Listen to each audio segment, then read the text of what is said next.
بسم الله الرحمن الرحیم صلی الله علی النبی الکریم. محترم ملګرو، زموږ ستاسو د عوامو ډېر کارونه داسې دي چې دا شریعت مطهره کې هیڅ حقیقت او ثبوت نه لري. نو مختصرا داسې کې به انشاءالله زه هر یو کلیپ مختصر برابروم، صرف په دې خاطر باندې چې زموږ عوام ورونه دوی بعضې کارونه داسې کوي چې دوی ثواب ګڼي، خو حالانکه دا ثواب نه لري، حقیقت د دې معلوم نه وي په شرع کې او نه د دې ثبوت وي.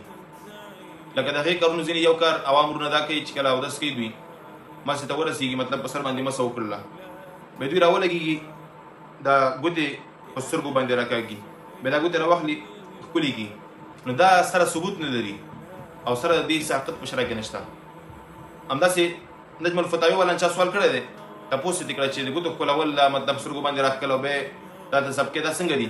جواب ورته ورکړی چې نه، د دې ثبوت نشته د شرع کې، هېڅ حقیقت د دې نشته. نو زموږ ستاسو عوام ورونه ډېر کارونه داسې کوي چې دوی ثبوت نه وي. په کار دا ده چې علما دا پوه کړي، علما به صرف په دې ځان ستړی کړی دی چې کیسې ورته کوه. کیسې په کار نه دي، مسایل ورته بیان کړه. هغه کیسې په کار دي، داسې نه چې مطلب ضرورت د دې نشته، ضرورت د کیسو هم شته دی. البته مسایلو ته چې څومره ضرورت دی اوس زمانه کې د عوام بدعاتو طرف ته راکاږل کېږي، دوی به هغه دین د ډېرو احکامو نه مطلب ناخبره وي، پوهېږي نه په دې باندې.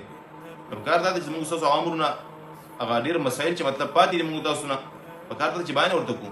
ډېر عوام چې مطلب دا کارونه کوي او شرع کې ثبوت نه وي، وجه همدا وي چې دا د لالاګانو ملیانو سره پاتې شوي دي. کار دا دی چې زموږ ستاسو عوام ورونه دوی صحیح حقیقت د دین باندې ځان پوهه کړي او صحیح طریقې سره ملیانو نه دې ته پوښتنه وکړي، او ملیان حضرات ته پکار دي چې صحیح طریقې سره دوی د دین بیان کړي. نو بهرحال مختصر وضاحت مو دې متعلق ده وکړه چې دا ګوتې ښکلول او بیا سترګو باندې راکاږل په اودس کې د مسې نه وروسته دا طریقه بالکل په شرع کې ثبوت نه لري، د دې هېڅ ثبوت نشته دی. او ډېرو فتاوو کې دا ذکر نشته د دې سوال، ځکه نشته دی چې دوی نه چا دا سوال نه دی کړی. بهرحال پته دې ولګېده چې د لاس په ذریعې سره مطلب دا ګوتې ښکلول او بیا په سترګو باندې راکاږل، نو پته دې ولګېده چې ګوتې ښکلول سترګو باندې راکاږل دا هېڅ ثبوت لري. بهرحال مختصر وضاحت مو دې ته وکړه. واخر دعوانا الحمد لله رب العالمین.